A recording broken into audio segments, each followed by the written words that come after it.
Hi ma'am, koi Kaitel 360 bu yeng bi ma'am koi snack kan le jare bese koi gi miss nung CV gi hero to ni ko. Koi ne kishan hai ga di loire.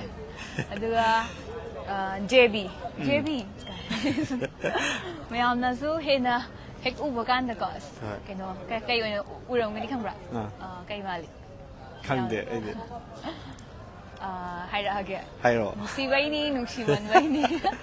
Thank you. Nung si bai ni nung si man bai ni da yam na no ba top pa character ma khak u ba phange ado kitang mangan nei ba rom da dak se ya bra.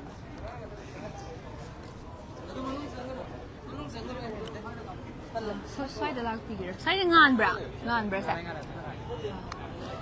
Wakaitel 360 ki live se bo yeng bi ba mayam na ngasi se khoi gi haina bodo chumle har ba film si gi release to ba khoi gi premiere show gi second show ka pa mayam se loi chang bolo ina gre du bo khoi ji artist lak ba ngai jeri ko aduga ai khoi ngasi kishan ju thengna jare miss nung shibi gi jebi thengna jare adugi matung da mu mayam he na pam na ba angan Thank you. Aduga miss nung shibi da na pura ngau sana ba angan ne ba oi ja aduga angan da na yam na lem ba ing tap pa nupi ne ngau na ba hero ne ba oi Ado sumaina mayam na si film je buguri kitang related ti oidre ko aldaina ibani thingna ba yi tanja sida ko khoi Kaitel 360 su beng bi ba mayam na su hena ta ba da taning bus mayam le ram doine ba angan sa ba de thamoi da kai phaubi ge Angan sa ba thamoi da kai phaubi ge ba angan sa ba dum nungai ta my character dum nungai ba modi oi abai salai su lengchen be e som da